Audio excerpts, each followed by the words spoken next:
to the Coast to Coast podcast brought to you by Play Picks and the Lines. Coming to you from Oakland, California, Josh Lander, joined by my counterpart as always, Nate Weitzer. Another great article up for you guys today ahead of this big MLK Day slate. Friday, Nate, we had a pretty good day. Hit all of our best bets, which you love to see. If you guys are getting some good picks from us, especially from Nate, go ahead and like and subscribe for us. Keep jumping in the comments. We're having some fun talking about these games with you all. Nate, let's jump right into the slate for today, Monday the 18th. Yeah, and by the time this airs, we might have 4 games already underway, so we'll pick it up from the 5 p.m. start. That's the Suns -5 at the Grizzlies. Then you have Bucks -2.5 at Nets. Mavs +5 now at Raptors since they're so shorthanded. Rockets -2 at Bulls. Victor Oladipo's debut in that one. John Wall still out. And the Warriors are +8.5 at the Lakers. So what's your best bet looking at those lines, Josh?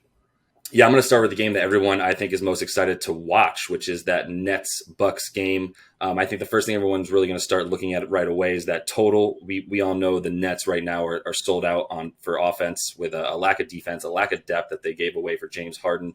So I'm a little bit scared of the total. I think we're still going to see what is to play with this team. I think we can bank on points, but they are playing a Bucks team who slowed the pace down and picked things up big time on defense, pulling back into the top 10 defensively where they were not for the first few weeks of the season. So I'm looking actually at taking some of the player props. So I like Harden over 26.5. I like Durant over 27.5 points each for them. You can find that on FanDuel. Kyrie Irving probably isn't going to play. There's talk of him playing, but either way, I'm going to start keep taking those stars overs on some of that stuff for that Nets team. But what are you looking at? Yeah, I agree. I'm going to kind of wait and see how the Nets perform with a couple games with Harden. I'm actually more likely to take the under, if anything, just because I think this is an Eastern Conference Finals preview. I think both teams will have a lot to prove. I think the Bucks match up very well with Giannis on Durant and Drew Holiday on either Irving or Harden.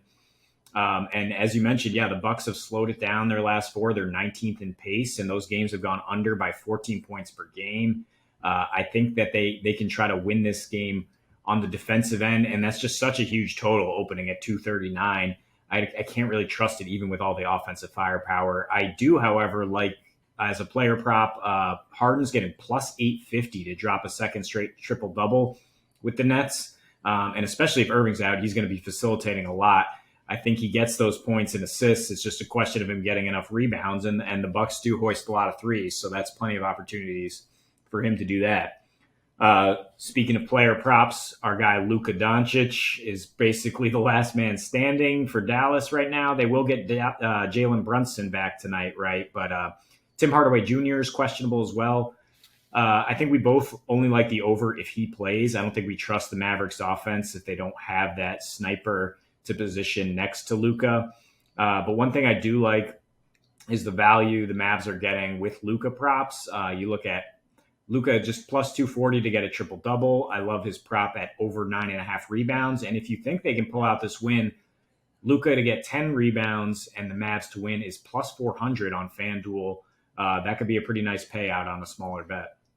Yeah, I like those. I like if Tim Hardaway Jr. does play, I do like the over, and I would consider at least taking the points for the Mavs. If he doesn't, as you mentioned, they're a depleted team, especially on the offensive end right now.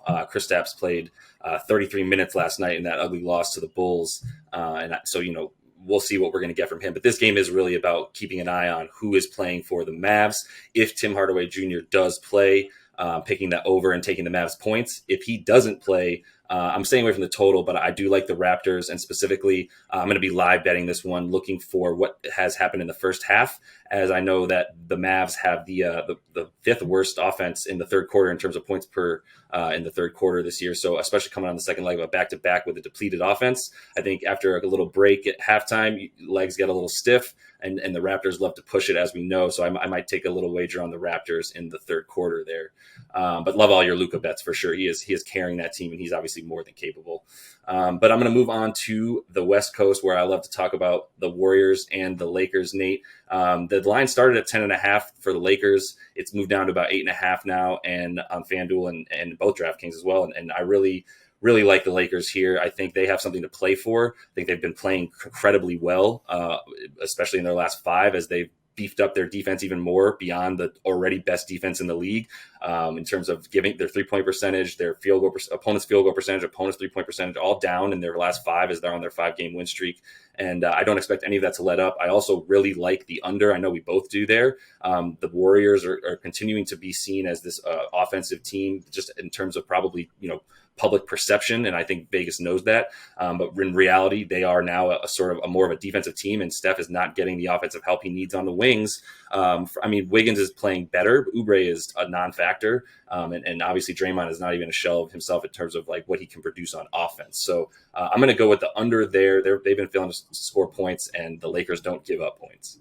Yeah, I'm pretty confident in that. Just based on what we've seen lately. You mentioned the Lakers stretch their last five. The Warriors are only scoring 104 points per game their last five.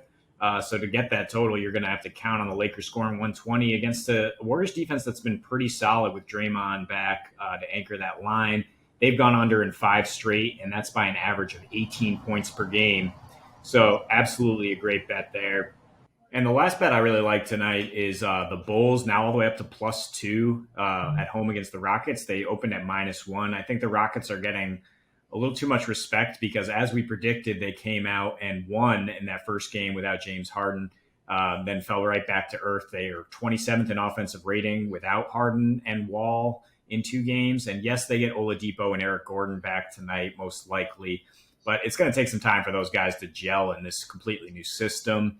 The Bulls are gelling right now. I mean, they're second in offensive rating their last 5 games. They just got Lauri Markkanen back and had a really impressive showing yesterday. They're too young for the back-to-back to be a real concern.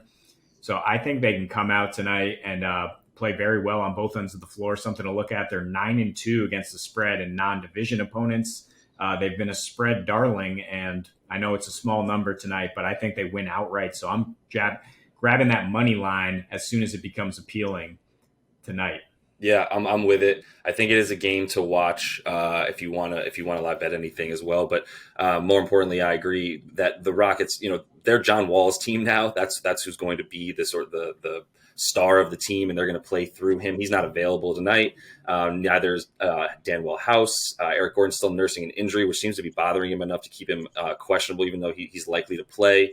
I think he will be sort of reduced in his abilities. And then, you've got the fact that there's really, they're going to insert Victor Oladipo. And I love what he's capable of doing, regardless of what offense he's in. He doesn't really need too much help to put the ball in the basket and put up numbers. I like his 21.5 points tonight. But I do agree that the Bulls are feistier than people realize. And I'm really liking what Billy Donovan's able to do with a young lineup in terms of how he's molding guys like Zach LaVine, Lauri Markkanen, and even having guys around like Garrett Temple, who's been putting up some nice numbers as well. So I'm with that bet, especially at +2. I'm happy to take the money line. I believe you can find it about +110 right now. But as I mentioned, I might keep an eye on that game. And if it stays close and I can even get some more value from Oladipo or Houston going on a run at any point, I'm looking at the Bulls to pull that one out. Nate, wrapping things up, any DFS studs value plays that you're looking at tonight? Yeah, I mean, that Bulls-Rockets game is a great place to go for value, I think, even with Depot and Eric Gordon likely to play. I like Jayshawn Tate as a pretty cheap option. Markkanen is still underpriced as he comes back. And Garrett Temple, you mentioned, has become an integral part of what the Bulls are doing on both ends. He's only 3.8K on FanDuel. Jalen Brunson also expected to return for the shorthanded Mavs. He's 3.9K. So I like even pairing him with Luka Doncic on FanDuel. Luka is pretty much a lock to flirt with a triple-double at least. He's going to try to play as much as possible since the Mavs have nothing else. So I like paying up for him and probably James Harden, which would be kind of found money if Kyrie Irving misses another game. Harden will have the ball in his hands a ton. Yep, point guard James Harden for the Brooklyn Nets this year. We're going to have a good time watching all these games starting bright and early for everyone, especially on the West Coast out here. I get an hour's worth of games starting at 9 a.m. But we'll be keeping an eye on everything for you guys. We'll likely be back on Wednesday for you all, small slate tomorrow night. But we'll be keeping an eye on everything for you. So stay on us, hit that like and subscribe button if you are getting some of these winners. And we'll talk to y'all later. Happy betting.